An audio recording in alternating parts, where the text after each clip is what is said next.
بسم الله الرحمن الرحيم. كسر هذا معت إسبين وحنسي وضنا عشرة دي كل حريري سيد اللو ونعجيو معاميش شركة أنت بدن مرة بعوان أيان سوق هذانا والشركة إسلانا هو ينفع عيسى ما أنت عوان وحنسوق هذانا إنها سيد أكرك جوكتان كرك جدان haddii macaamilka aan lagu adeegin sidii uu rabay muxuu sameyn karaa si guud markaan sharaxad uga baxsho macaamilku sidiisa waa suuqeeye aan la ogeyn waa suuqeeye aan lacag ka qaadan macaamilku sidoo kale wuxuu noqon karaa qof ganacsigaaga baabi'iya asagoon macnaha هذا العكس سهين أما عد كلا يصير عكس سهين ربضوا معامل كونه آخرها مركا وحلقيا وأنت بدن صومالي ده إنه يدهان أما قفك أيجو سجوا معناها صفي عن الوقت يجين للدرة مركا محاك على كره مركا السوق سيدا أنا لسه عنه دبعته وين وحواي إن أوسو qof macaamil oo wax ka gata hadii tusaale ahaan aadan wanaajin qofka macaamilka ah ee wax ka gadanaya wuxuu saameyn ku yeelan karaa inuu dad kale oo badan oo u sheego inuusan meeshaas adeeg fiican ka jirin tusaale waxa laga yaabaa qofka macaamilka ah markii wanaag u sameeyo ama si fiican u adeegto saameynta uu leeyahay iyo marka aad ugu adeegto si aan wanaagsaneyn saameynta uu leeyahay inay aad u kala badan tahay waxa laga yaabaa qof macaamil oo aad u adeegtay oo si fiican aad u adeegtay oo shaqadiisa u dhameystirtay in oo u sheego adeegaas loo qabtay oo sida wanaagsan ah 10 5 6 9 8 meelahaas qof ugu badnaan waa macnaha macaamilka ugu badan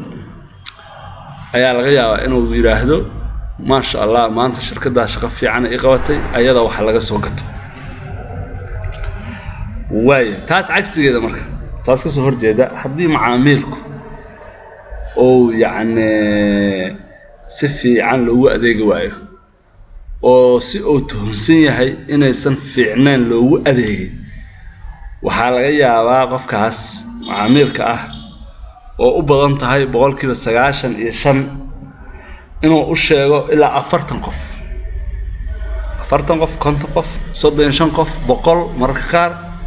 yani waxay ku xiran tahay qofka sida uu mar walba uu bahalkii ahaay kiiska loo geystay dibka loo geystay inta uu leeyahay baaxadiis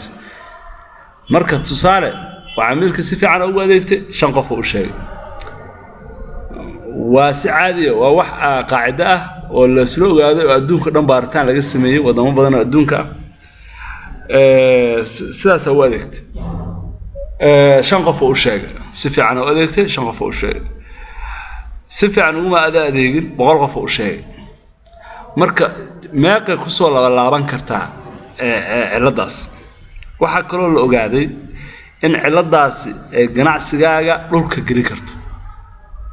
inuu macaamilku xumaan ka sheego tusaale waxa laga yaabaa in leedahay maanta waxaas dhib ma lahan hadii waxaas yar laga sheegay leedahay laakiin saas ma ah waa saameyn aad u weyn waxa la ahaan yaani kala rabaa inaan tusaale kale in kaga dhigo